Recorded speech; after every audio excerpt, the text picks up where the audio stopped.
Okay, so welcome. Today our class is Organizational Development and Change.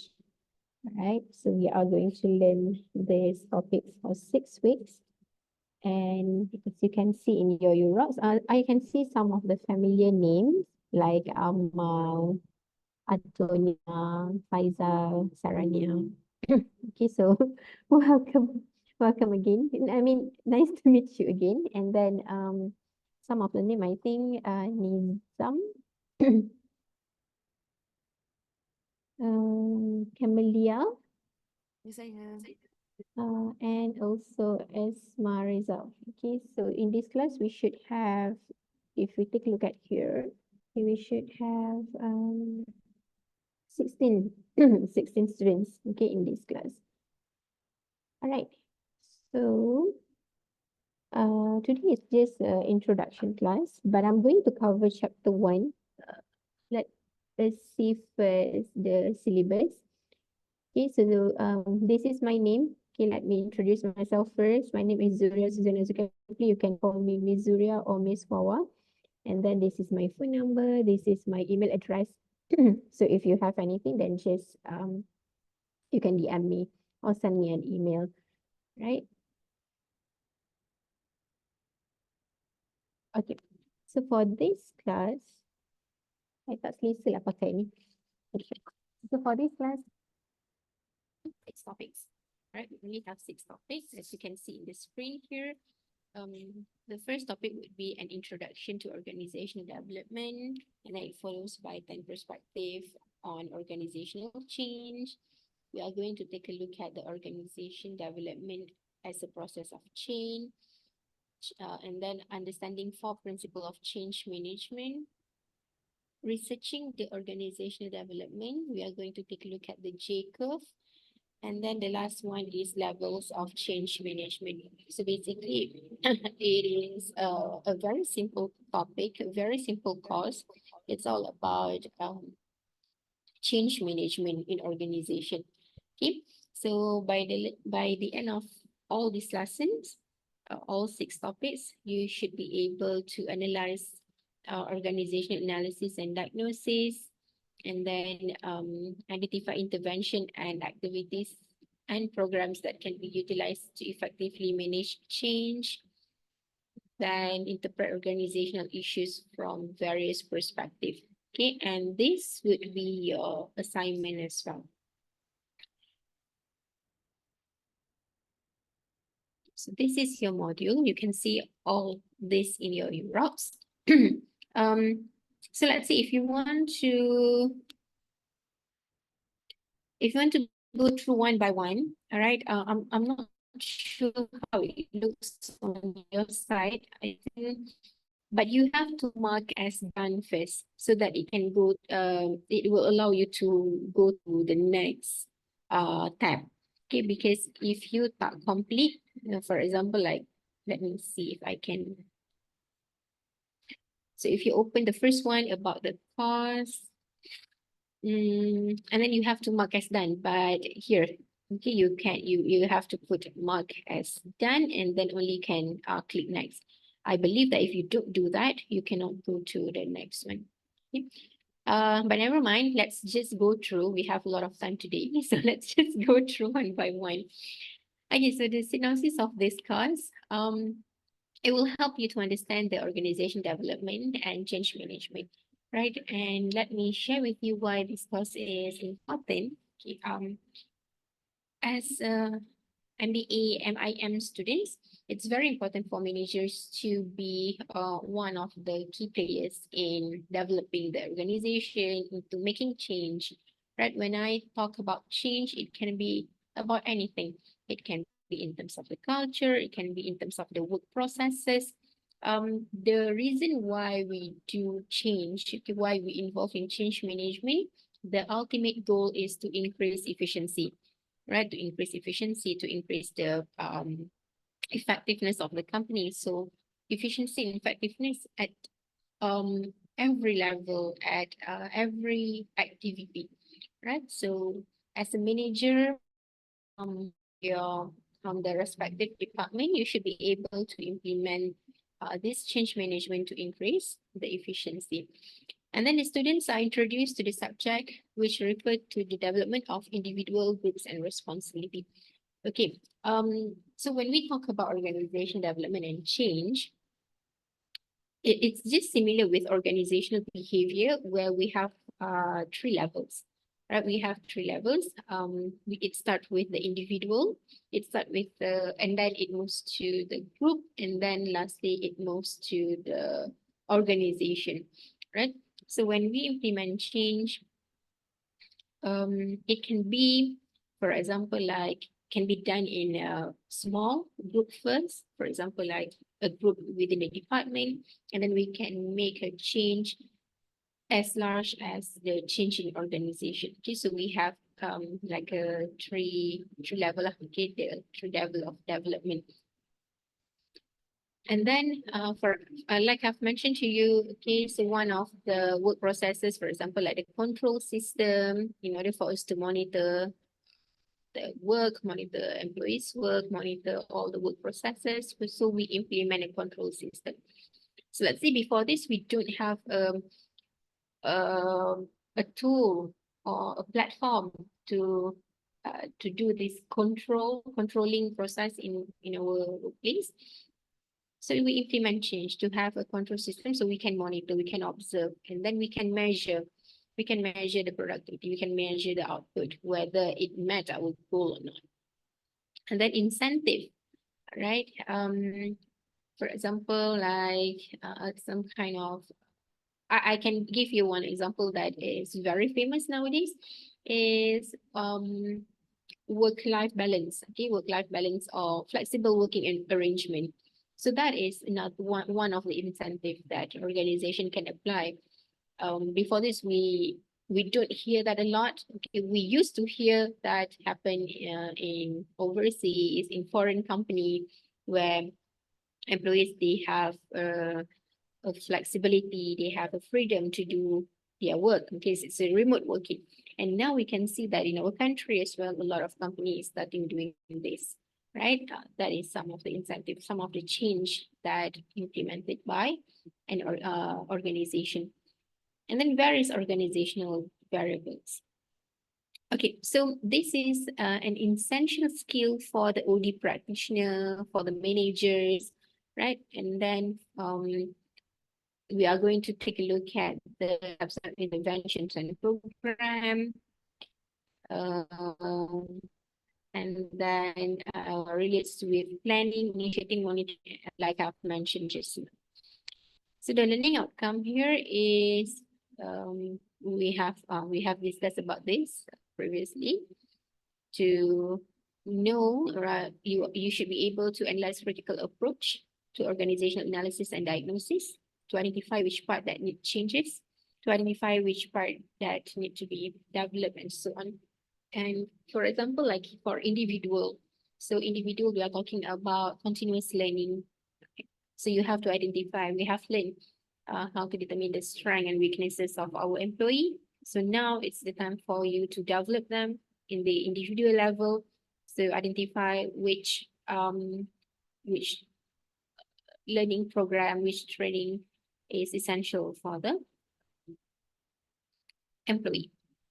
And then ability to identify interventions, activity, and programs throughout this process. I will try my best to give you several examples of some of the programs that has been implemented, then some of the activity that has been implemented as well for a company. So some of the example might be outdated because not outdated, it's an old example because I wanted to show you from the previous management style to the current one, right? We can see the evolution from that. So that's why the example might be, for example, like it would be, some of the example might be in 1990s and so on, because I would like to, we have the evolution, we have the course is called organization development, right? So we have like, we can see like the development from the 1980s, 1990s, now 2020, and now it's 2020, right? So definitely, the reason why we learn this because later I'm going to show to you that what are the changes that organization face or manager face, right? Uh, from previous years to nowadays. Okay, so next, let me just leave student view. Okay, so far? Yes, Miss. Okay. Okay. Okay, yang ni you boleh tengok sendiri lah. Okay, using the Europs platform, I think everything is the same. Code of conduct, about my lecturer. Okay, so let's take a look at the course assessment structure.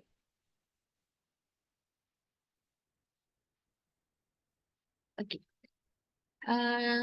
So for your assessment, you only have 3 continuous assessment.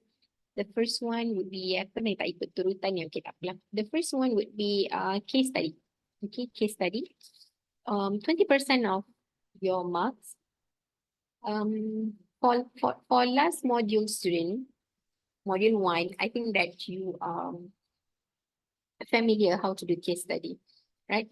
So this is a short kind of essay where it requires, tak apa nanti I terangkan. Okay? So the first one is case study, 20%. And then the next assignment would be your term paper. Okay, term paper, this is for 30%. And then the last one is midterm examination. So for midterm examination, most probably I'm going to do I'm going to do it earlier. All right, some of you know why I'm laughing. Okay, so I'm going to do it earlier in 3 so that we don't miss it again. Right, and then lastly is your final assessment. Okay, so final assessment, this is 30% of your total grade. So at the end of this task, you should be able to see all the carry marks, right? You should be able to see the carry marks, but you are not able to see your final assessment marks. At the end of the semester, you should be able to see your whole grade. Okay, baru perasan ada chat. Okay.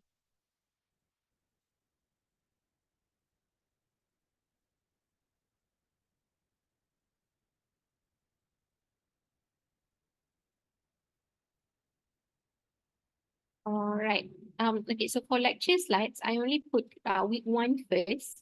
Okay, and for study notes, I'm still waiting for it. Actually, this is benefits. I have all my lecture slides, but I want to add more because this slide is, if I'm not mistaken, this is from somebody else, from previous lecturer. So I would like to see. My internet connection is unstable. Okay. Right. Let's take a look at the assignment first.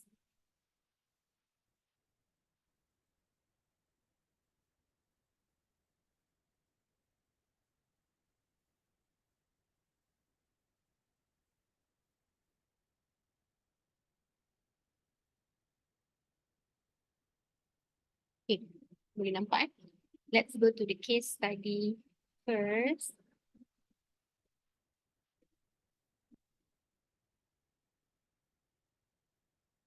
Okay, for case study, it will due on 25th of May, week 4. So start doing it from today. I'm going to upload as soon as possible the lecture slides. And then this one is relevant. This one is related to your chapter 2. Okay, so you need to take a look at chapter 2. I'm going to upload after this. Okay, so you need to go to chapter 2 to answer this question. But I can accept if you are using any other books. Okay, I can accept if you are using any books. I'm going to put a reference material as well for you to read to answer this case study. Okay. Maybe I can show you a little.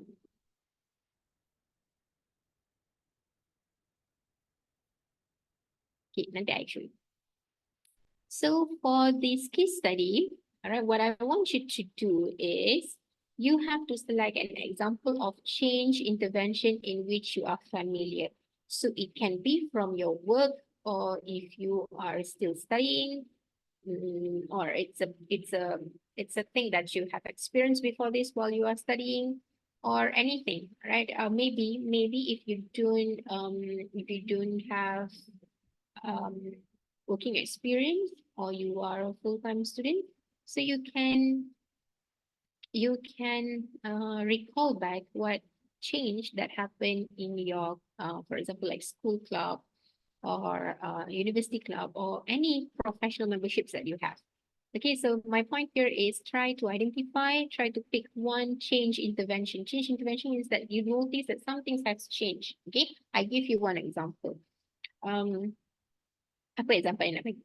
Okay, wait.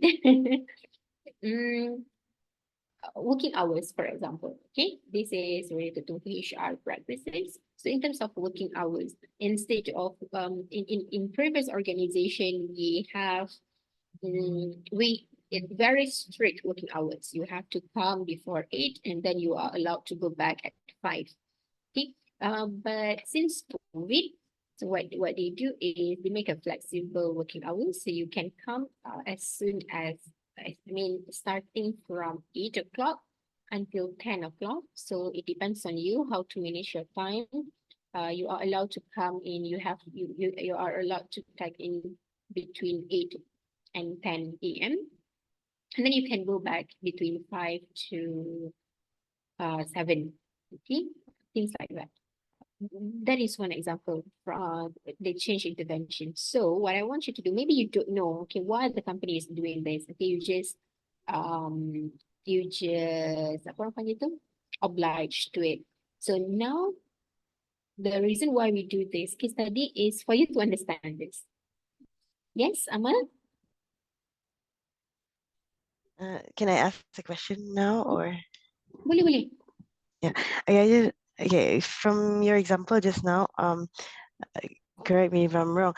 I heard you said, for example, change from previous company which with a fixed time working time, and the next company is flexible. So in um doing in studying change, we can also compare from our previous experience to current experience Oh, I'm from sorry. different companies, or did I get it wrong? Okay, sorry. I'm sorry. I'm talking about my I'm talking about my experience with my previous company. So same company. Oh, okay. Okay. So Sorry. we So when we discuss change, it has to be from the same organization. The change that is within the same organization, is it? yes, correct. Oh, okay, okay. Thank you. Sorry. Thank you for clearing that up. Okay. Yeah, the changes that you see in one organization from the previous practice to the current um to the current practice. Okay, in the same organization. Miss, Yes. may I disturb? Yeah, disturb. No, Um, don't disturb. Miss, can I like doing some changes? I mean like um during like PKP, and then after PKP, and Boleh. then Yes. the company change on the flexible hours, and then working hours like work from home. Before this, like there's no work from home. Is Am I correct? Yes, correct. Okay, Okay, something thank like you, that. Miss. It can be any kind of example, because what you have to do is you are not really talking about the change, you are talking about the reason behind it, the perspective behind it. Okay, so let me show you. I have this thing and I show you. Okay, so you just change. Sorry, you just choose only one. Okay, only one changes, and then and then you explain the purpose of the change according to your own perspective. Okay, so let's say if you are using the flexible working arrangement just now, so maybe from your perspective, it's a behavioral perspective. So let's say if from my understanding, if a company implement this, so it can increase the productivity because it can change the job satisfaction, blah, blah, blah, blah, blah, blah, blah. Okay. So the main point of this case study is to view or to elaborate on the perspective why actually the change are made. Okay. Definitely you have to give an introduction about the changes as well, a very detailed the very detailed information about the change. So for example, if you are talking about the flexible working arrangement, tell me what they've done before this, and then tell me what write it down what they have implemented now. So it can write as in detail as you can lah. Okay. And then so explain the purpose of the change intervention, and then consider that might driving the people initiating the change. You can put any perspective that you want. Okay, if you think that you only one perspective, then it's okay. You just can write one perspective, and then support your answer with relevant theories and literature, right? And then if you think that it is from different perspective, then similar. Support your answer with relevant theories. Okay. And then think carefully about the assumptions you think initiator hold about the change and its nature, right? I don't want you to use the same. Maybe there are, because we have like 10 perspective. So you identify maybe from the organizational perspective, from the organization, from the manager perspective, what are the reasons that they implemented? Okay, so let's take a look at some of the perspective here. I'm going to give it this to you. Okay, let me.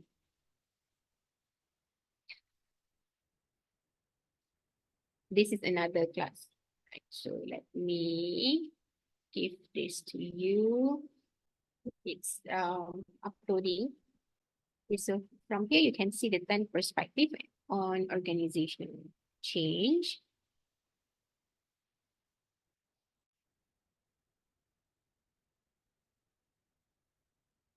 So in this slide, only like a brief explanation, only a brief short form, I think.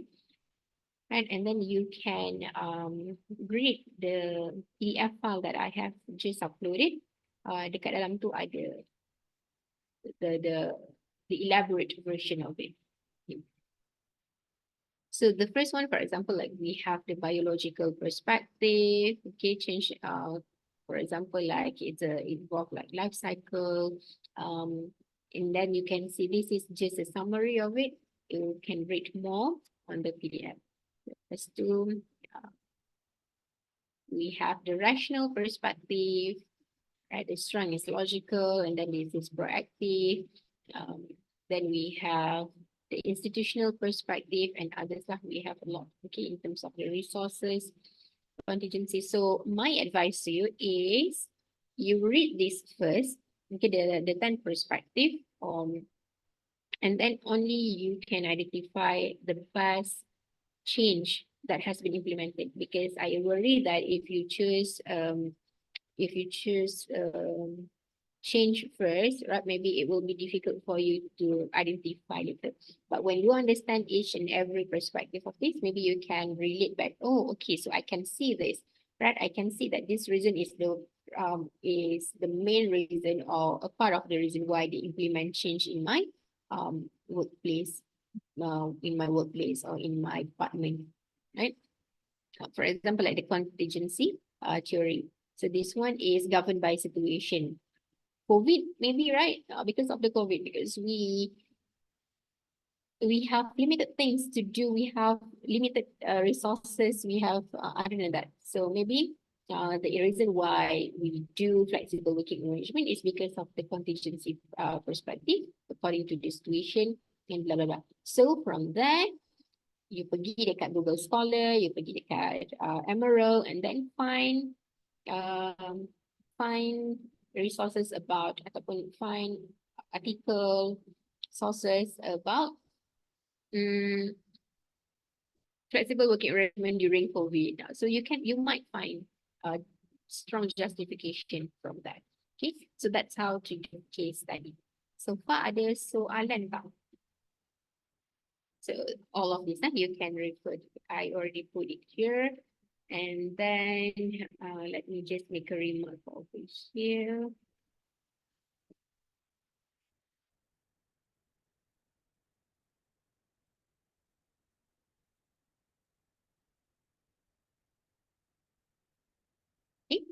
Right, if ada soalan, then we move to the next one. 25th May, kejap. 25th May. I think I put April there. Dekat dalam ni. 25th May, okay. Week 4. And then we have term paper. So term paper is slightly difficult and much longer than case study. For case study, 1,500 plus minus. And for term paper, it's about 2,000 to 2,500. Okay. Right. Don't worry. It seems like it sounds like all blur to you because you haven't go through the course yet. But I'm sure once we started the class, you can see or you should be understand what we are talking about. Okay. So for term paper, this carries 30 marks for your continuous assessment, and the deadline is 6th of June. Okay, 6th of June, Wednesday, because I think I need to, like 1 week, we have 16 students, so you should be able to see your carrying mark as well. Okay, I need like 1 week to go through everything, so I need to make it a bit earlier, 6th June, right? Your final exam will start on 8, no, Wednesday, Thursday, 9th of June. Okay, so it's better for you to settle this term paper. You can start from now. You can identify as well the issue, and then this is totally new, right? This is totally new. This is nothing related, how to say, this is based on your thinking, right? Whatever things that you have learned, and then now it's time for you to come up with your own, to develop something your own. Okay, you wouldn't find the answer anywhere. This is the part where you have to come up with your own idea. Okay, so what you have to do is, the title of this term paper is Organizational Change Management Strategies, right? So when we talk about masters, it's all about coming out with our own strategy to understand from managerial perspective. So when you become a manager, you need to be very good with strategy, right? You need to have a lot of ideas. So true story. When I met some of the, tak nak sebut lah kan, but apalah, this is just an example of something that is real happening out there. Okay. So when I met with public sector punya timbalan pengarah, right? And then they have this problem, you know. Is it noisy? Can you hear all the transport, all the noise at the back? Ke tak noisy? Miss. Not noisy. It's Okay, okay. good. Okay, because it's so noisy here. Okay, so when I met with the public sector organization, Timbalan Pengarah, so they felt a little bit frustrated with the pengarah level lah.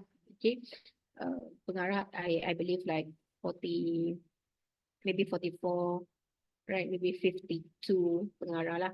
So one of the concern that they have is this pengarah in public sector. I'm talking about public sector. They are unable to come up with strategy. So when the Timbalan Pengarah said that, okay, so tell me what you are going to do in your work unit, for example, right?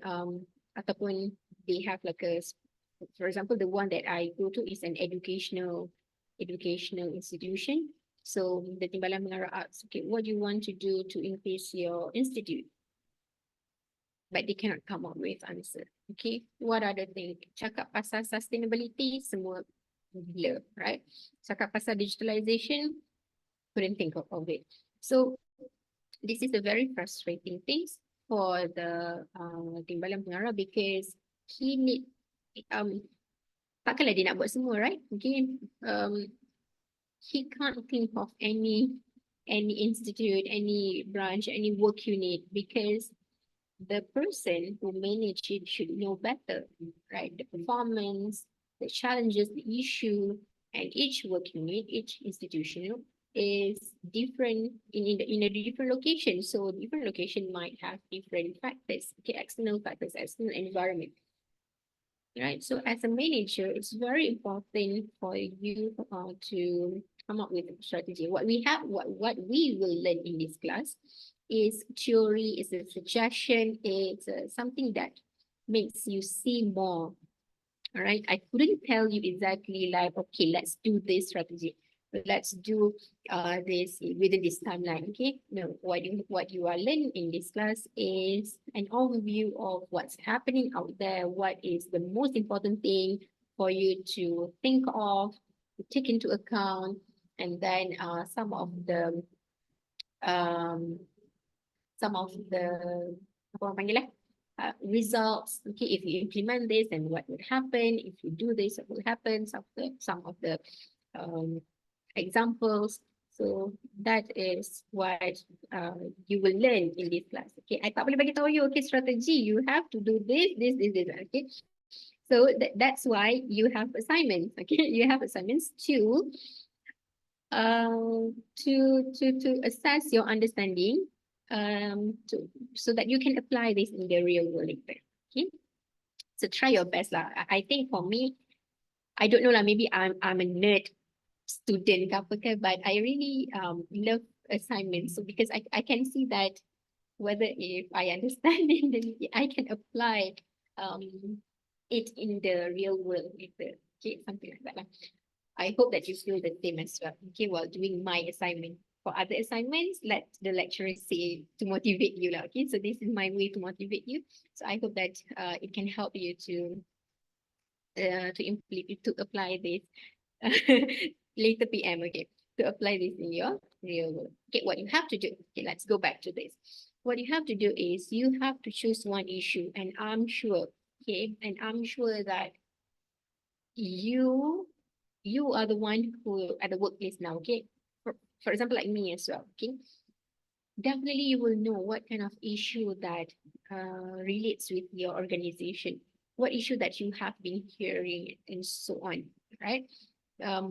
For example, like the my workplace, education institution, we have different kind of issue, right?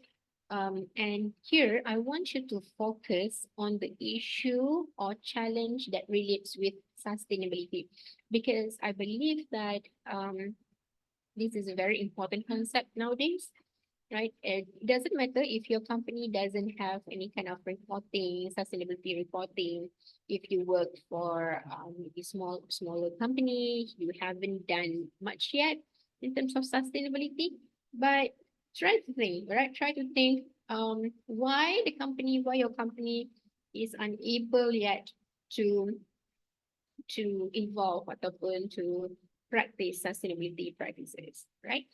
So itulah you punya it will be your topic, right? Your issue, any kind of only one issue or one challenge. Let's say if you are talking about, I give you one example here. Okay, regulatory compliances, customer preference. Okay, if you are working for, let's say like if you are working for marketing department, and then you identify that nowadays customer they prefer to buy from company who is sustainable, who shows that they have how to say that they have very strong compliance in preserving environment, in selecting the green supplier, in apa orang panggil in integrating the sustainability practice in their work process, because it's true. Okay, it's true, right? It's true. Our customer does prefer that, because researchers shows that customer they when they purchase something they want to think that they are making a better, what to say, they want to make something that is better lah. They don't want to purchase with a company, for example, they don't want to purchase with a company that is got a lot of organizational scandals. They don't want to purchase from a company who is not aware, need not sustainability lah, but not aware of the war is going on here. It's not sensitive and it's not from apa tu?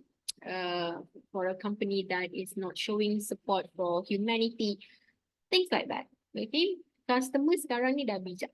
So that is one of the issue nowadays for a company. Let's say if you are working for Starbucks, for example, kan, tapi this one is not sustainability lah. So definitely this is an issue for you to make change, right? How to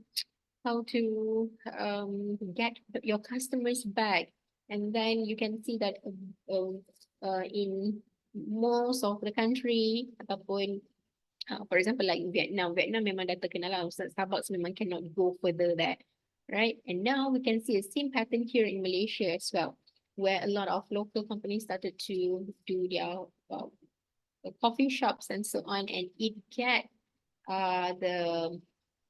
it captures citizens' heart, and aside of from the boycotting one lah. Okay, so this kind of issue, but for this assignment, try to focus more on sustainability. Sustainability here, semalam I ada download sustainability. Okay, sekejap ya.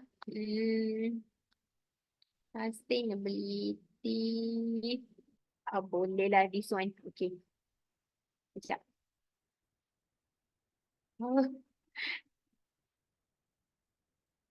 Okay, these are some of the examples. Okay, so this one is in Scotland. Let me just share with you first. Okay, so this one. These are some of the sustainable practice. Because when we talk about sustainability, it refers to three main pillars: people, planet, and also profit. Okay, so you can see here some of the things. This one is profit lah. Okay, profit. What they want to is for a company that is globally competitive, inclusive, and sustainable economy. And then we are open, connected, and make positive contribution internationally. So this one are all profit to make sure that the company can work long term, very sustainable, can work for long term, and then can contribute to their national economy and also for internationally. Lepas tu here is people. Okay, we respect, protect, and fulfill human rights and life free from discrimination among employee. So there is no in this company mesti ada discrimination policy, anti-discrimination policy, and then and any kind of human rights policy. Lepas tu diverse cultures. Okay, so these are all sustainability practices lah. Kalau nak tahu lebih banyak, you guys just can Google what are some of the sustainability practice that can be implemented in the workplace. Nak lagi senang, just type the issue, right? What are the issue of company that hindering company from practice sustainable? If lagi bagus kalau you can identify within your own organization lah, so it can help. Mana lah tahu kan, you can present it to your higher level ke, and then you can make a change yourself in the organization. So that would be beneficial. Okay, nanti kita go through here. So you select one issue. Okay, in the new era of sustainability, only one. Don't mix up everything. So let's say. Miss, maksudnya macam mana tu, Miss? Maksudnya in terms of regulatory compliance tu, let's say lah macam like regulatory compliance, in terms of regulatory compliance tu, we just need to describe on regulatory compliance. Betul, describe Oh. on that satu saja. Kalau misalnya, let's say if you're working for a company and then you notice that one of the reasons why my company cannot be sustainable because we just don't have the technology, we just don't have apa tu, ataupun we don't have participation from the employees. When we talk about sustainability, employee cakap tak payahlah, susah lah. So you have a resistance to change from the employee. So you punya topic will be that issue of the resistance to change from employee. So daripada situ you build up lah. Okay, so what you are going to do about that? Now you identify the issue, so you find out about the problem. Okay, you'll find out about the what are the root cause of the problem, and then you have to come up with a strategic plan to aim the addressing issue. So for example, tadi resistance from the employee, right? Because and you notified that the company cannot be sustainable because employees resist you. You don't have participation from the employee. So you find out the root cause first. Okay, maybe the root cause is because of lack of knowledge. Yang itu boleh banyak lah. Okay, first lack of knowledge. So now you want to come up with a strategic plan to increase. Your objective is to increase about sustainability knowledge. So what you are going to do? First, then for training. Okay, second, to do like a seminar. Ataupun to ask them to attend a seminar. And third, to implement it in the higher level as a role model. Contoh tu contoh sahaja. Okay, so what you have to do is you identify the issue and then you identify the root cause. From the root cause, I hope that you are writing this so that you can see it clearly. If so, from the root cause, and then the root cause is the main issue, right? So that would be your objective to overcome this problem. Okay. And then from the objective, barulah kita tahu kita nak kena buat apa. Sebab kalau kita tak tahu objective can be many, right? If we don't have an clear objective, so we wouldn't do what are the plan. We don't know what are the strategic things that we can do. When I talk about strategic, it has to be implemented long way, and it has to be think thoroughly from every aspect, from every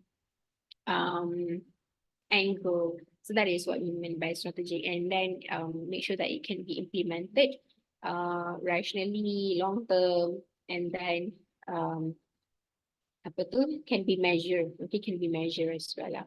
So maybe at the end of it, now you dah ada strategic plan. So what you going to do to evaluate, right? Mestilah ada control mechanism, mestilah ada control system, right? Let's say tadi resistant kan?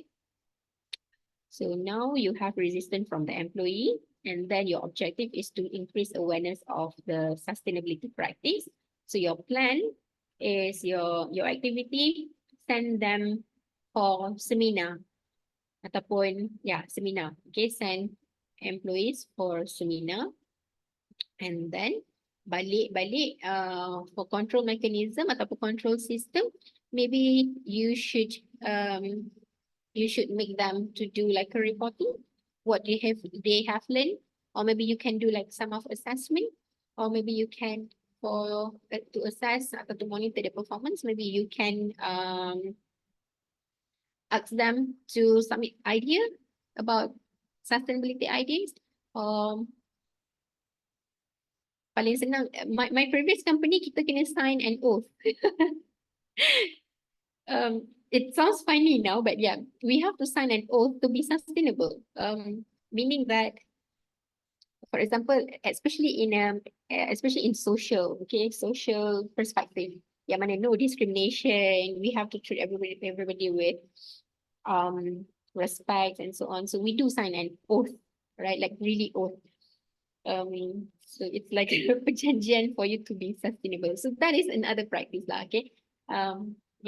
Yang bukan je kan, but yeah, it's a thing that company do to make sure that employees aware that, oh, okay, our company is doing sustainable now and we have to be a part of it. And then they call us during the town hall and say that we are going to sustainable, we are listening to all of you, we are trying to blah blah blah blah, protect your rights whatsoever, employee rights. But at least, okay, even though that we know that yalah apa-apa je lah kan, normally we will feel like that.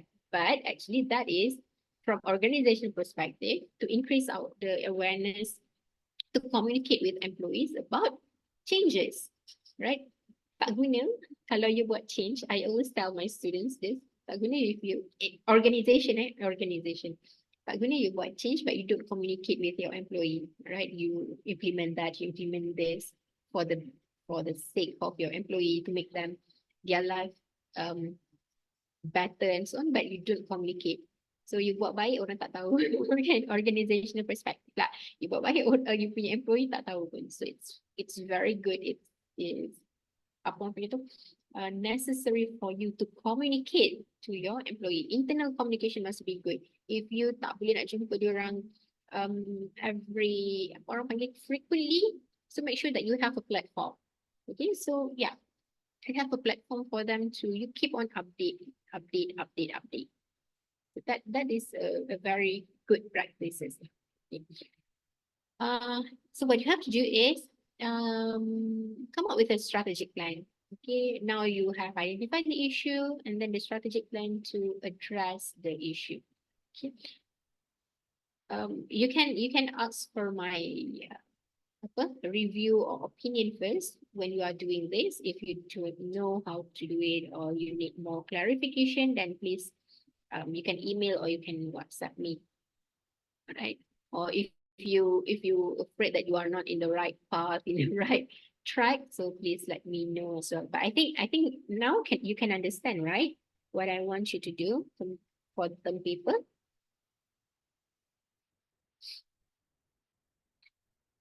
And for the structure is all here. Okay, citation, and then submit in PDF. Where is the deadline? Okay, guys. Okay, so if everything is okay, then that's good.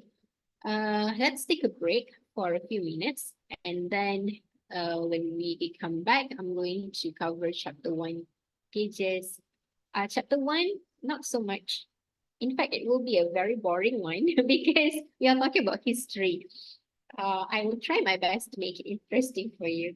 Okay, so let's take a break. Yes. Sorry for asking. I just want to know, for our class, we have the WhatsApp group or anything to communicate? Okay. I don't have WhatsApp group. Is it necessary for us to have? It's okay. I think like we just can use the Eurox for communication and everything notes.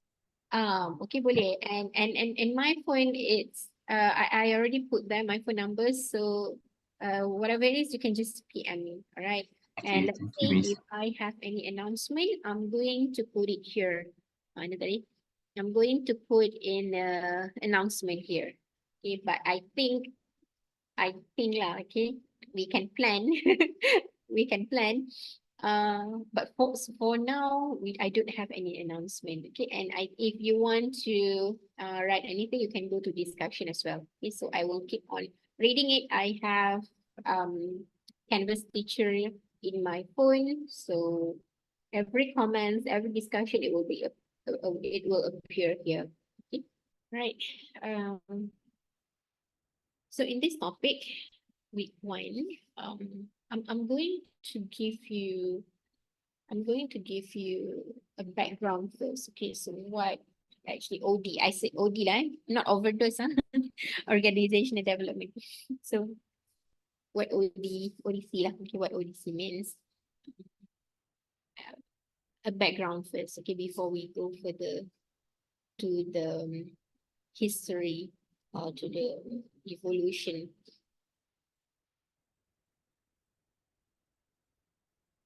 Okay, so these are some of the reading materials that you can read. Personally, I'm using another book, right? Another book, Organization Development and Change, but you can use this one as well. You can find an ebook as well dekat internet to read more, to understand more, okay, about ODC.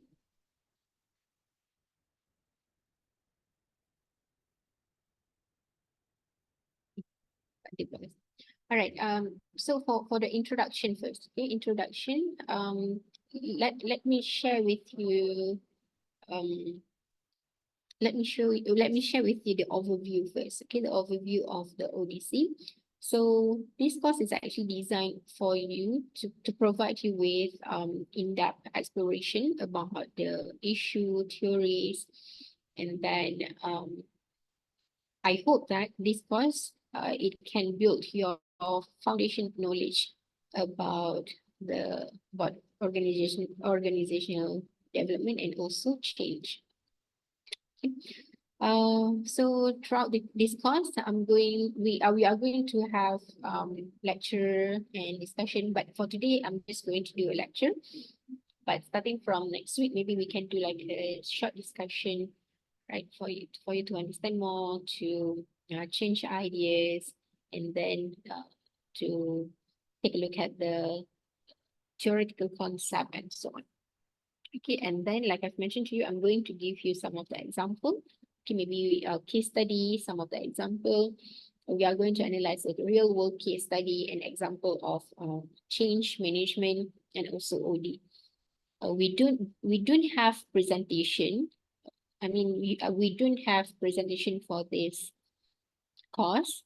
However, maybe throughout this course, I'm going to give you like a certain thoughts or a certain apa orang panggil tu, like yalah, thoughts lah for you to go back and think, and then next class you have to present what you think about it and so on. Okay. But that would not be counted as continuous assessment, like just like a discussion or short presentation.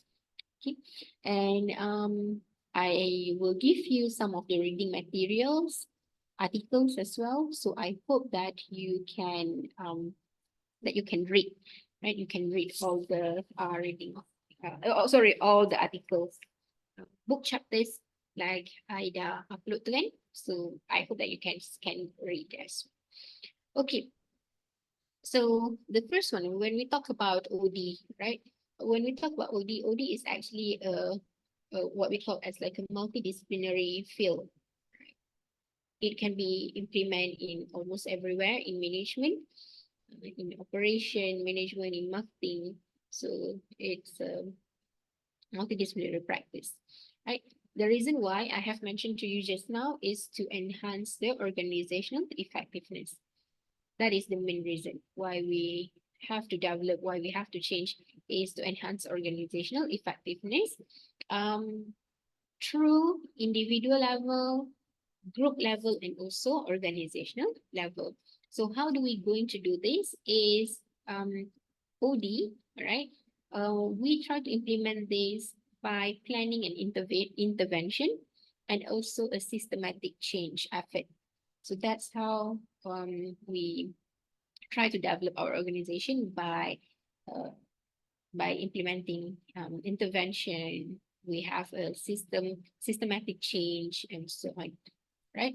And then OD also relate with the dynamic of human system within organization.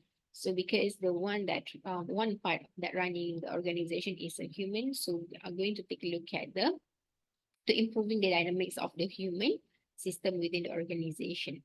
And then some of the component of OD where we call as like a systemic perspective. Systemic perspective maksudnya ialah you consider an organization as a whole, right? Recognizing that the dynamic interaction between the human and then between various elements in organization, right? So to understand better about systemic perspective is to have like holistic understanding about the organization, right? Understanding about the organization.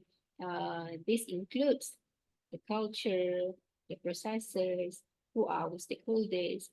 So in order for us to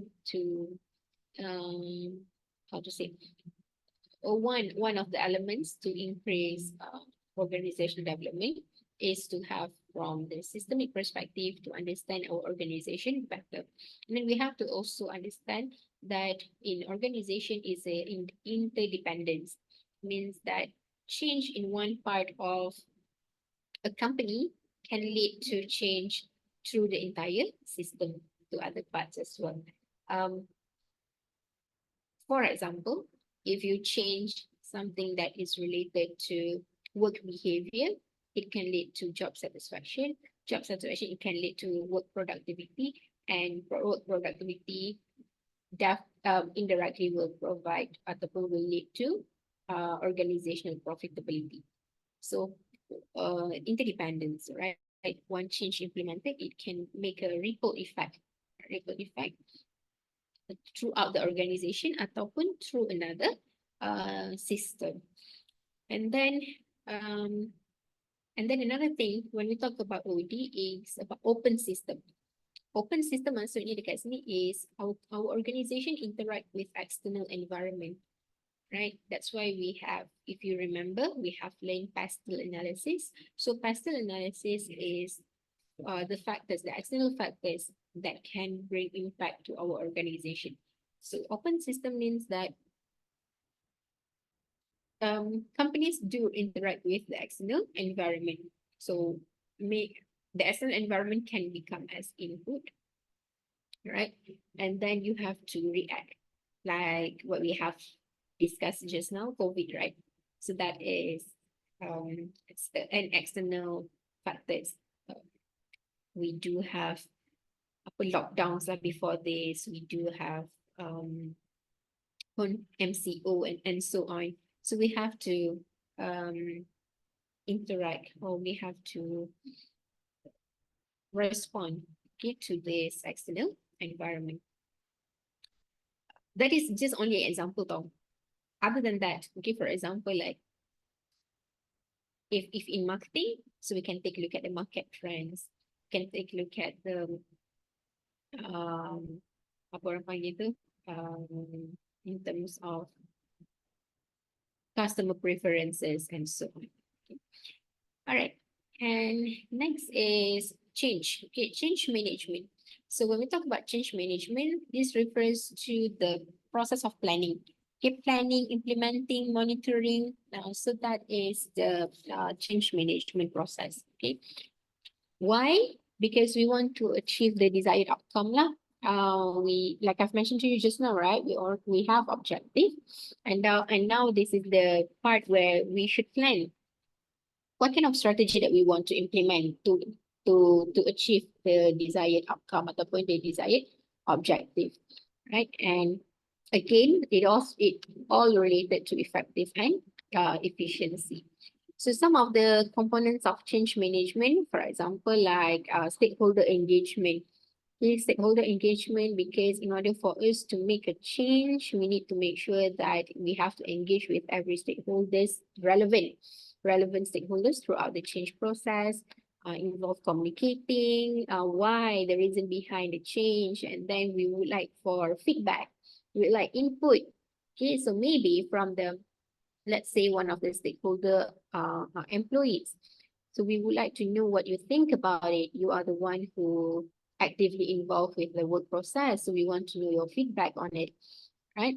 And again, this will affect other things. For example, like the culture of engaging with employees, and then the culture of building trust with employees and so on, right?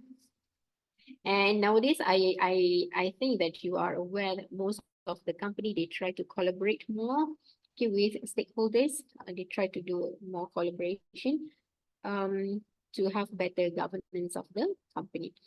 And then in terms of monitoring and evaluation, okay, so when we implement change, make sure that we mesti ada monitoring progress, or else macam mana kita nak tahu the change actually making an impact or not, right? We can make a change, but we need to monitor the progress. We need to evaluate the outcome, right? If let's say work processes, kalau employee, maybe we can have KPI, can, and then performance metrics or something like that. And then if let's say is that's why we have banyak cabang-cabang lain kan, in terms of operation. We have QM lah, we have other things, reporting, for example, like organizational level, we have reporting system, right? We have compliance to report and so on. So that one is in organizational level. Okay, So in change management, it involves planning the process and then engaging relevant stakeholders. Another thing is very important. It is leadership. Okay, leadership. Whenever we want to apply change, we need to have a good leadership, right? Because this leadership will be the one who can guide, can support, can provide directions, and then not only that, to influence, right? This is where good bosses lah, you kena tahulah macam mana nak influence your employee, right? Or else you will have this resistance to change, right? So yeah, we need to have like change leadership, right? To inspire, to motivate, to influence employee. And then also to have to collaborate more to provide, to build trust for the employees and so on. Okay. And then let's say if for external stakeholders, so we do need change leadership as well, right? To be a better collaborator, to understand about our stakeholders' needs, their concern, to ask for feedback and so on. So we need someone ataupun we need people to manage these changes effectively. Okay. So this one, from trial and error to sense of management. Okay. So basically, basically what this slides is trying to say is that, okay, I'm just going to go through apa orang panggil tu, like a storytelling lah, okay, for this, right? So before this, all right, before we go for the history part, this slide is actually mentioning about from the previous management, okay, from the previous management, the sense of management, to the current one, right? So as you can see in the slide, it mentioned about industrialization was primarily concerned with the move from a subsistence economy to money market economy, right? So before this, right, before like how many years before? Let me, maybe like 50 years before, okay? Most of the organization ataupun people, managers, they just rely on, the trial and error, the intuition, the gut feelings when they do management, right? Before we have management theories, right? Before we do have management theories, before we have the systemic perspective and so on. So people, they rely on the trial and error. If I do this, the cause and effect, okay, the gut feeling, and then the knowledge that has been passed from the generation to generation. So we learn from that, right? But after that, society, they have begun to evolve, right? And then we do have industrialization. So industrialization, we start with, for example, like based on farming, for example, then agriculture. So that is where we rely more on machine, right? We rely on the industry, the machine, the factory system, and so on, right? And then people work hard for to machine, and then from the input, for example, in raw material, and then they will change into a finished good. Okay, so basically it's all about industrialization is all about factory system. And after that, all right, it's not, things were not perfect, okay, in the industrial strongholds, right? What they do is, what happened was workers during this era, they work long hours, right? They work long hours, and then they involved in dangerous situation, dangerous working environment, and then low pay, definitely low pay. Okay, so this is what happened previously. And then there is no concern ataupun there is no there is no concern about their health, and then about their safety, their security. So what happened before this? Management only cares about making money rather than put focus on employees' well-being. You can see, right? I'm talking about the previous working environment lah. Industrialization, a lot of handling dangerous machines, constructions and so on. So they are working in dangerous situation, right? And then after that, in Britain and the USA, it was driven individuals seeking profit maximization. In mainland Europe, a different approach could be seen. Okay, so a different perspective or a different management approach were seen in the Europe, especially in Germany, in particular in Germany and France, where industrialization was largely state sponsored and aimed for the economic military objective of the state than to increase the profit-making capacity of individual.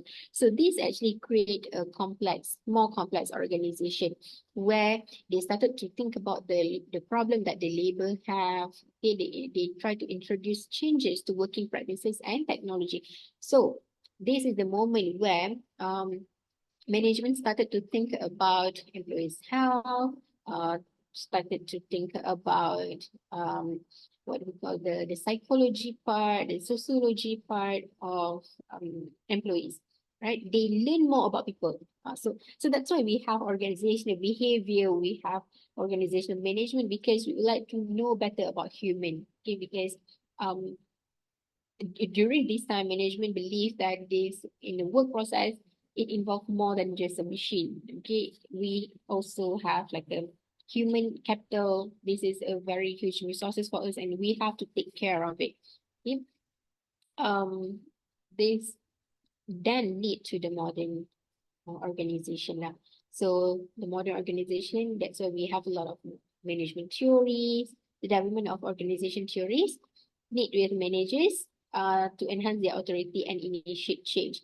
Okay, but it doesn't start with human. Okay, when we talk about the evolution of management, it doesn't start with taking care of human like what we have now. Okay, we start with the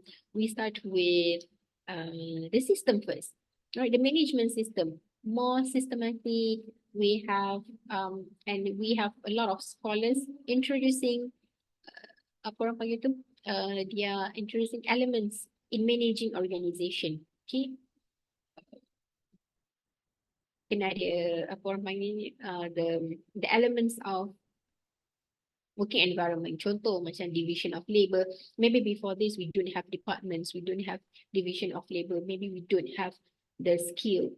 So now, during this time, scholars they try to implement, they try to come up with a theory that an organization they should have this and this and this. Okay, organization, in order for you to be more efficient, maybe you can do this kind of process. Maybe we can do this kind of culture. Right, before taking into account about human capital.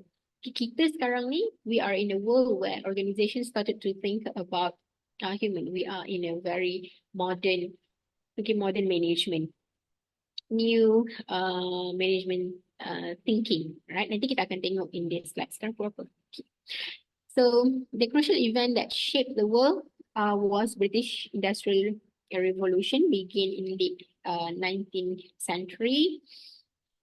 Okay, before this, most society were small scale. Like this is what I meant. Okay, we do agriculture production, and after that, by the end of the 19th century, so people start to become modernized. Industrialization, they depends on the commercial activity for their livelihood, and then a lot of people start moving to the city and then this is where slowly technology coming in, and instead of relying on farming, agriculture, so they are working in industry lah, okay, in commercial activity. So this is one of the British employer, based on their attitude towards employee, are two basic scheme, right?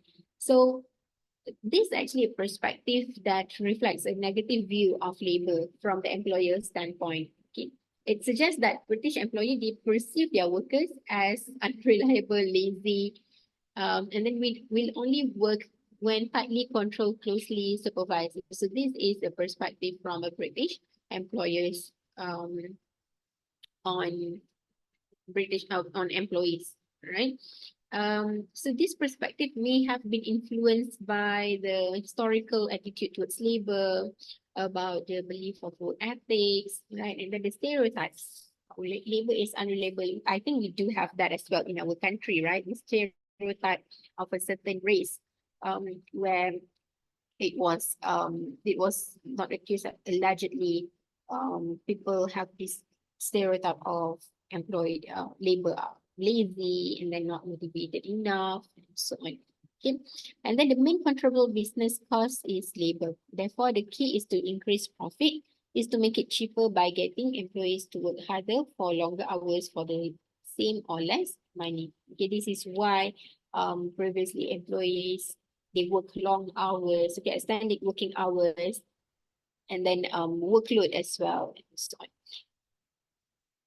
Okay, so let's take a look at the history. Like I've mentioned to you, right? Week 1 is all about history. Let me see if I can give you, maybe you can watch this first. Sorry, but my line is very slow.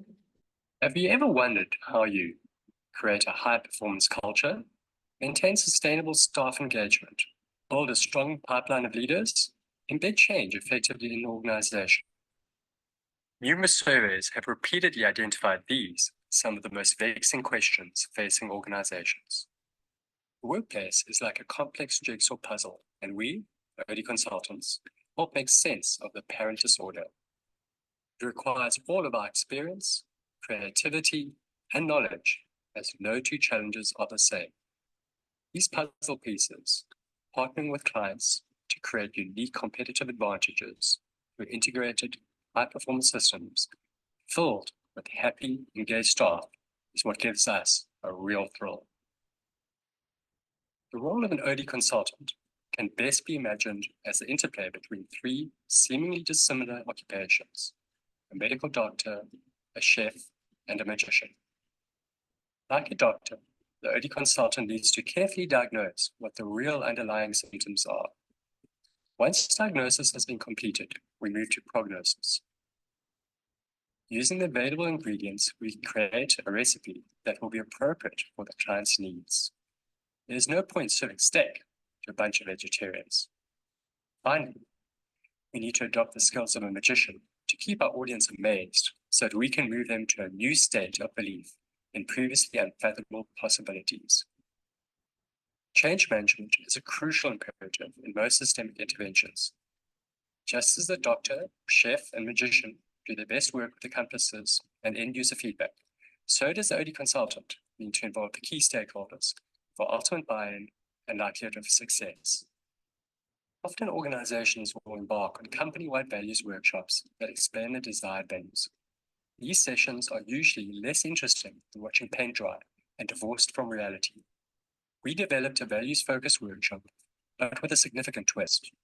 We gave people what they value most, skills that will make them successful and which also underpinned each of the company's values. In doing so, we ensured participants were more confident in their ability to actualize these values and therefore more likely to live these values in reality, and staff were clamoring to attend. We also saw an improvement in the annual Living the Values survey results. We were asked to help change behavior of a fairly young workforce that was consistently making. So that is some of the summary atau background of OD. Okay, so let's take a look at some of the classical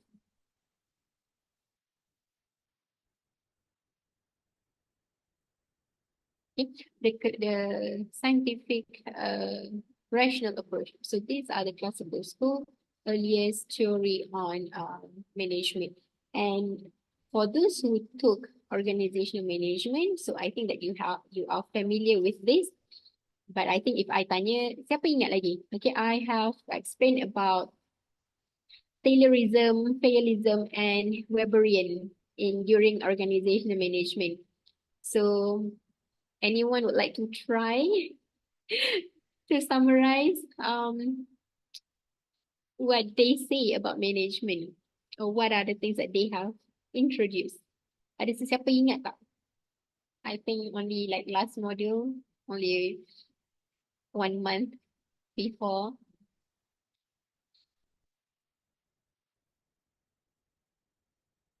Ada yang ingat tak?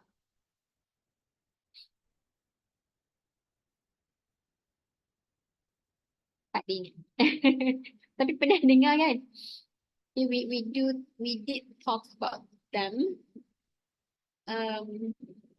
in organizational management. Tak dia ingat kan? Okay, tak apalah. I ulang sekali lagi. Okay.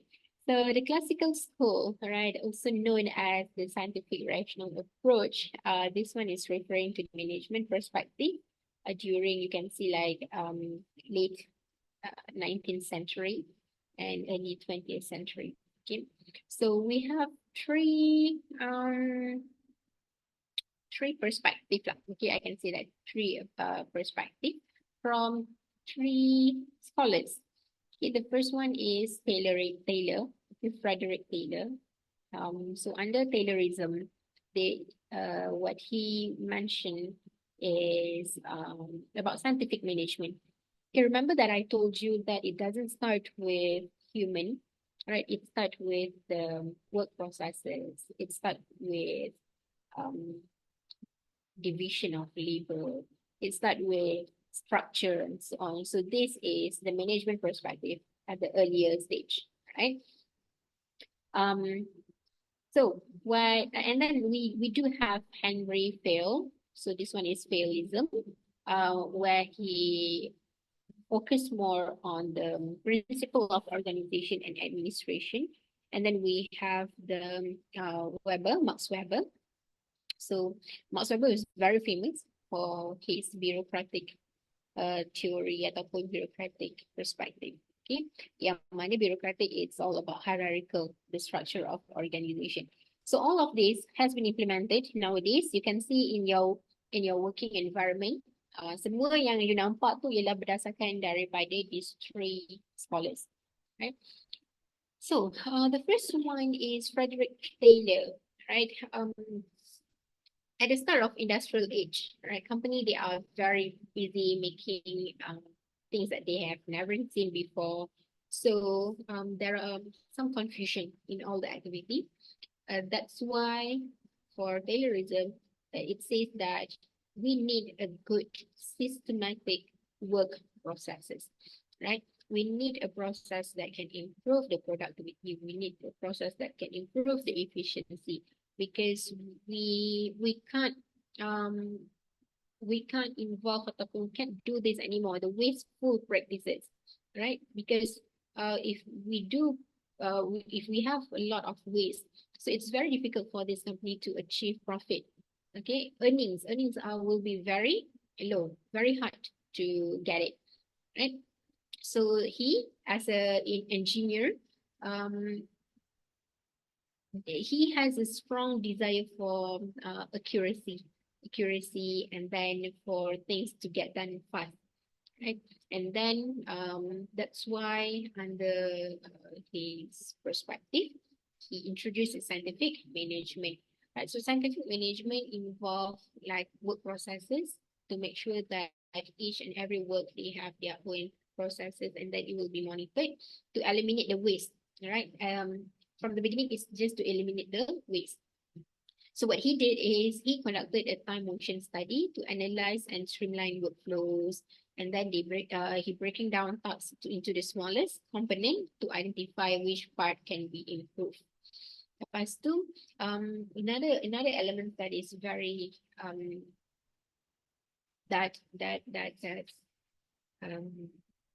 very important is the standardization of process. Standardization of practice. Okay, so standardization of practice meaning that bila kita buat satu perkara tu, when we do one process, it must be standardized. It must be the same repeatedly, so that we can ensure the effectiveness ataupun the efficiency, right? Must ensure the consistency. If we do this standardization of practice, we can get the same output. at similar output and yeah, consistency. Okay. Lepas tu, it starts with this theory ataupun this perspective where we have a collaboration ataupun cooperation between management and workers, right? He believed that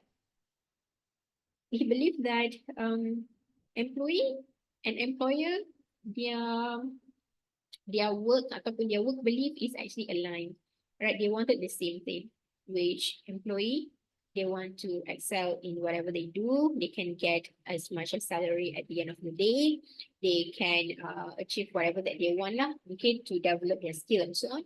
And so does the management, so does the employer. Employer want to achieve as many profit as they want, to become a good company, to maximize their work operation as much as they can, right? And then to get new technology, new skill, and so on, lah, right? So Taylor believed that the cooperation between the worker and organization is essential, right?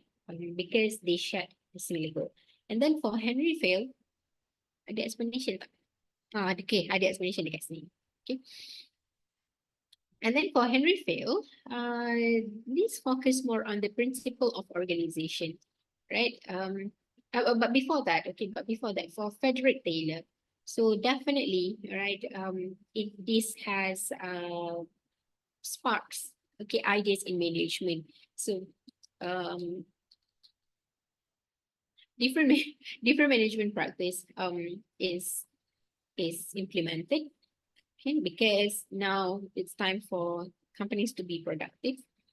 And then for Taylor's idea, of course, ada dapat controversy where some critics accuse him for dehumanizing approach to work because focus more on work processes. So this is more implemented in the industrial machinery and so on, okay, standardization of things and so on.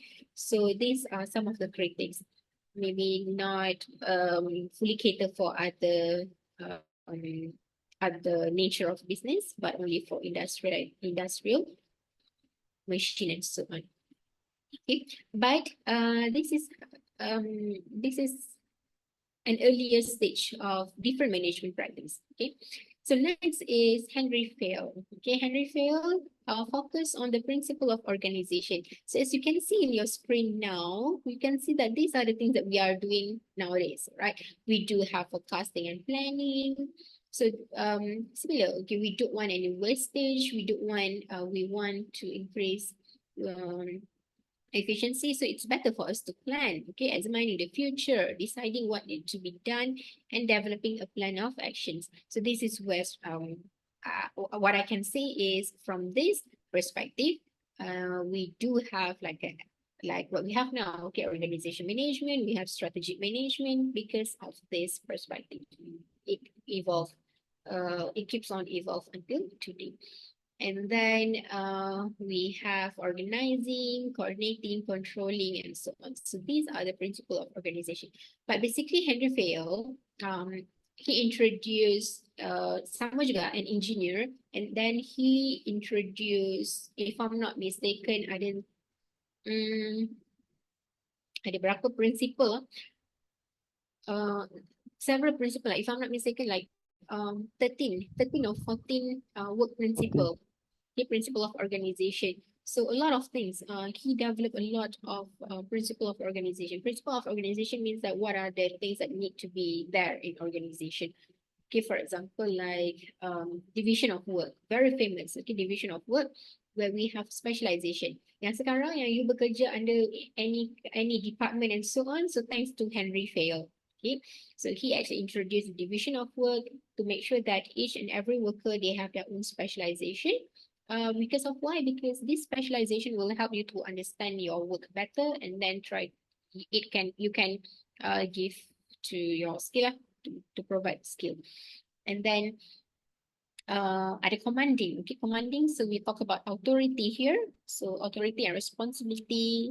It's all about discipline. It's all about the unit of direction. So meaning that make sure that every job is actually, all activity should be directed towards one goal, one main goal lah. So I can ataupun common objectives, which is to increase profit and so on. Okay. And then coordinating, it's all about it can be like verifying the activities that organization work harmoniously together to achieve its goal and so on. Okay. Next is, I pergi cepat sikit. Weber, bureaucracy. Okay, so bureaucracy, I think everyone knows, right? So Max Weber said that apa orang panggil tu? It's about structure. Okay, structure of an organization.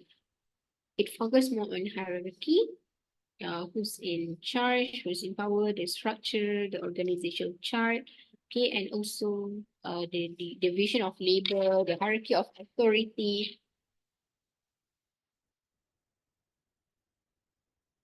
Okay, and then standardization. Okay, so in this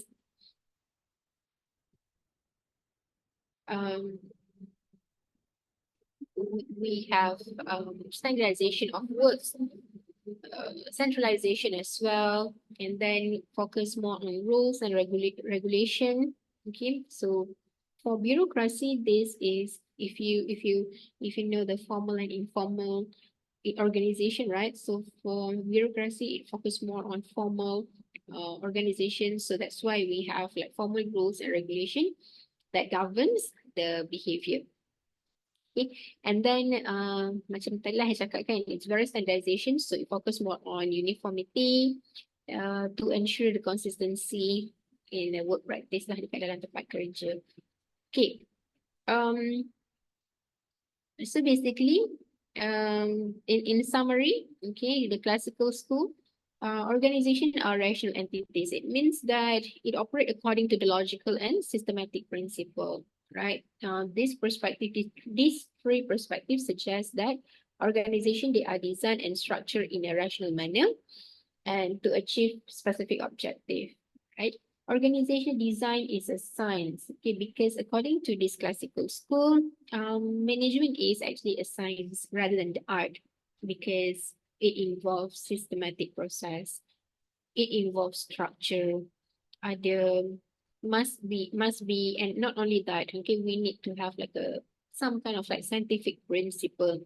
Ini under this classical school punya perspective, So management is a branch of, is a part of science.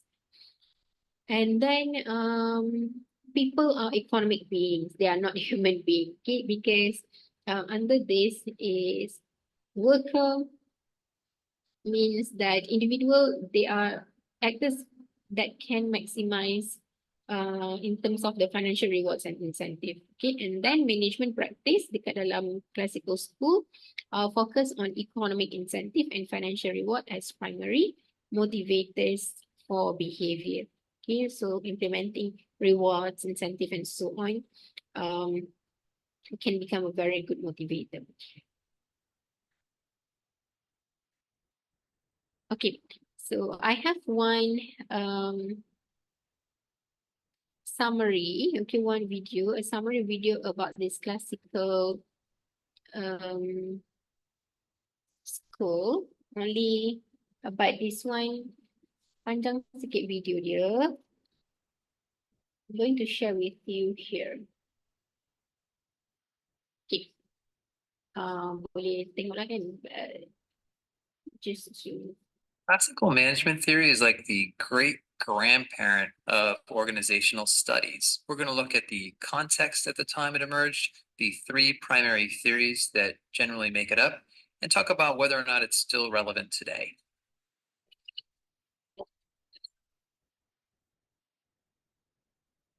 So first, let's look at the context at the time. This came about as a reaction to the Industrial Revolution, which is late 1700s to late 1800s. Industry equals work, revolution equals rapid change, big changes in the way people worked, the rapid explosion of big factories. That's what was happening at the time. People were moving from farms to factories, from small shops to large companies. one of the main sparks or ingredients of the Industrial Revolution was power, steam power and hydropower specifically.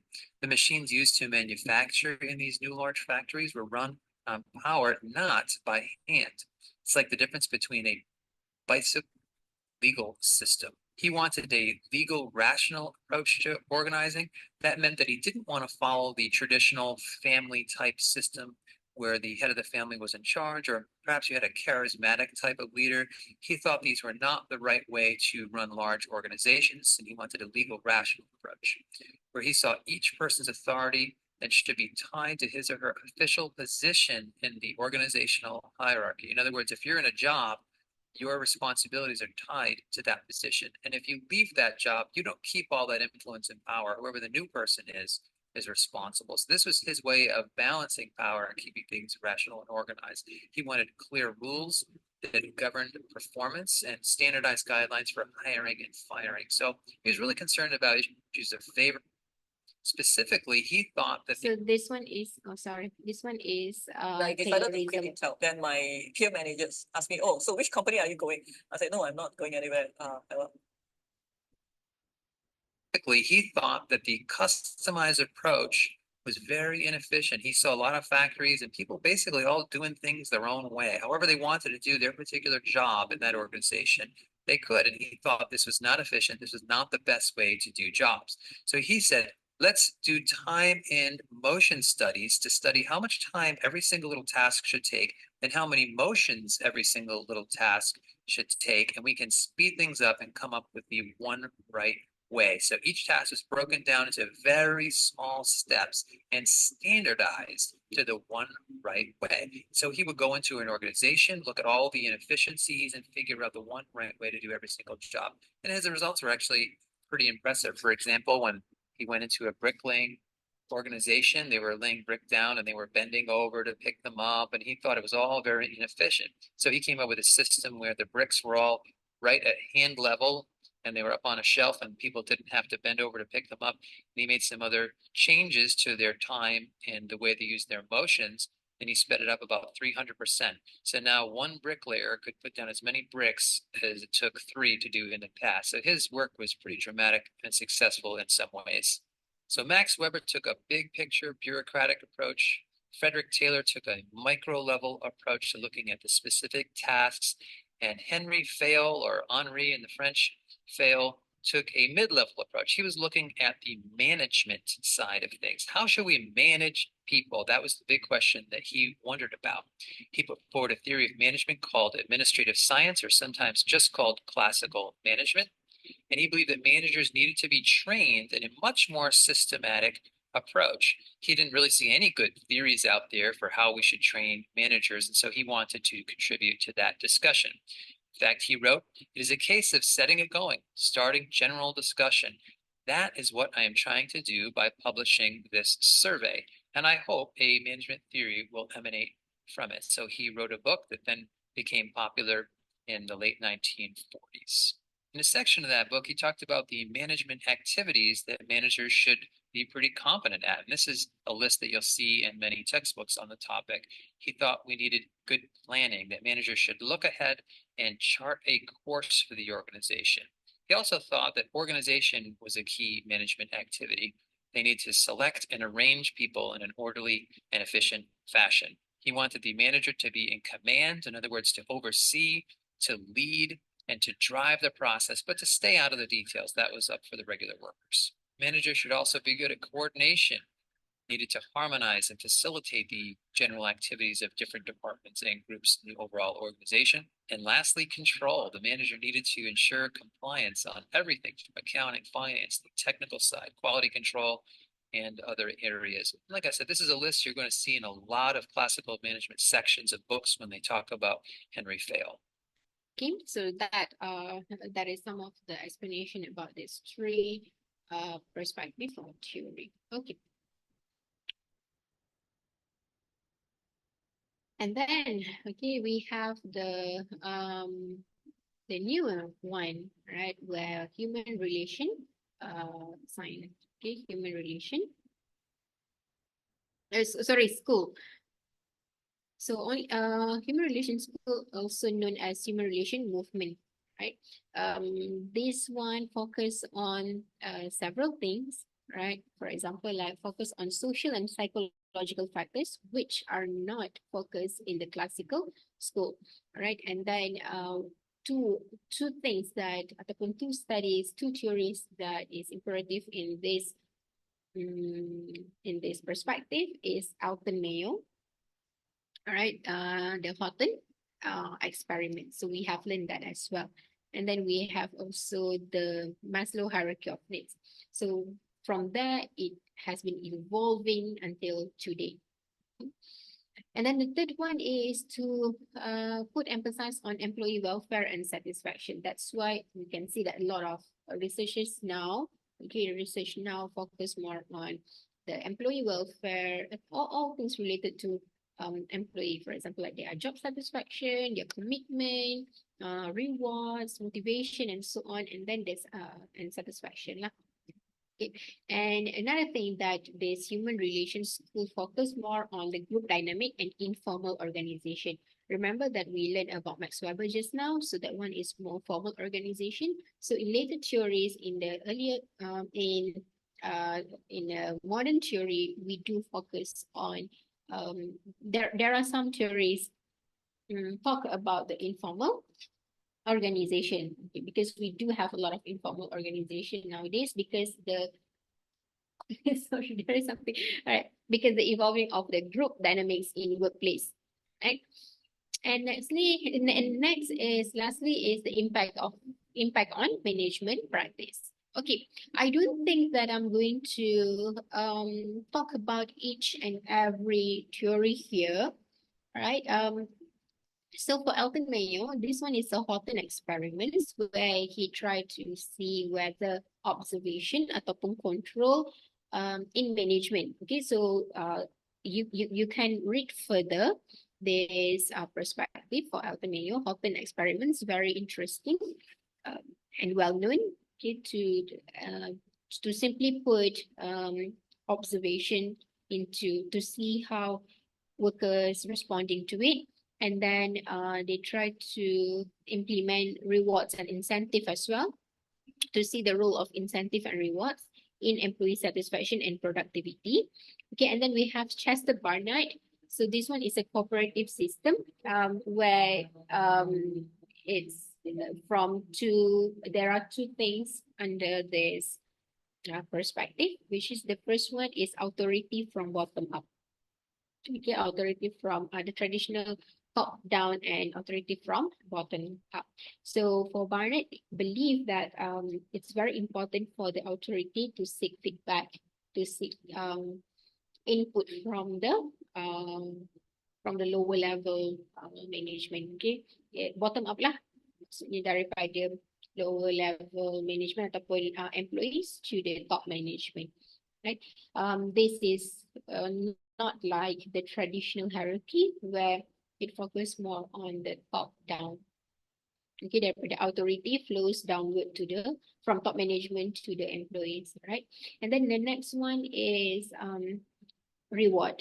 Okay, so Barnard he emphasized on the importance of reward as a means of motivating employee, right? So it can be financial incentive, recognition, it can be advancement or any other non-monetary benefit.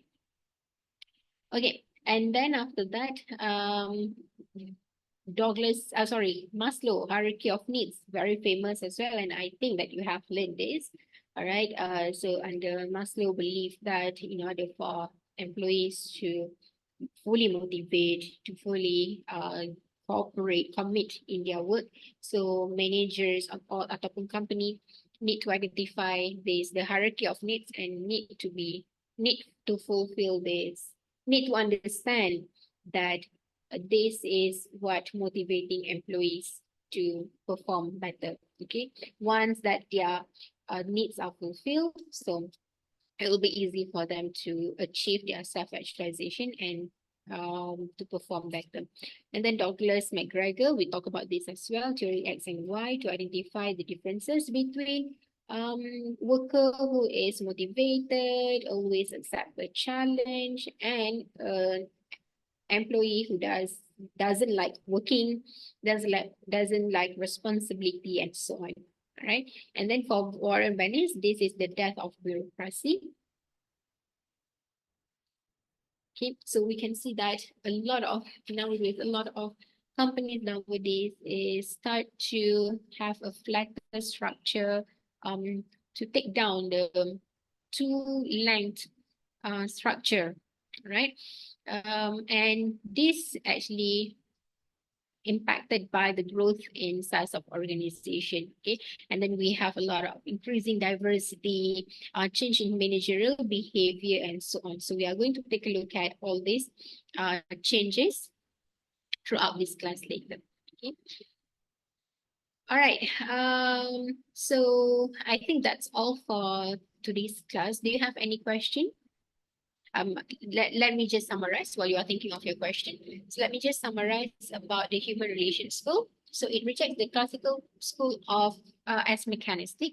So under human relations school, it focuses more on flexibility in terms of leadership, about motivating, about rewards, and so on. And then put emphasis on communication rather than work processes, and then more involvement from the employee side, where we have bottoms up approach, right? And then intrinsic motivation. Okay, some of the criticism in the human relations school is intrinsic rewards are weak, and then portrays people as irrational because ultimately organization, they want to maximize profit, and then all of this perspective doesn't matter. Okay, and then there is no empirical support for master motivation theory, because Maslow is one of the earliest one to talk about motivation theory, and then it evolved more and more and more. So some of the criticism and say that for Maslow motivation theory, there is no empirical support. It doesn't work that way. That's why it became evolved more and more. And then it is a one best way approach and ignores the outside world, because this is more focused on the internal aspect of a work. Right, doesn't take into account the external forces, which we are going to learn that in chapter 3, if I'm not mistaken. Okay, all right, any question before we end our class today? No. No, miss. Okay, Oh, no, miss. all right. No. I will keep on updating the my lecture slides, and then I will give you some of the reading materials as well. Okay, so you can start identify the issue, and then you can start writing your case study. All right, so if there is nothing else, thank you so much for coming today.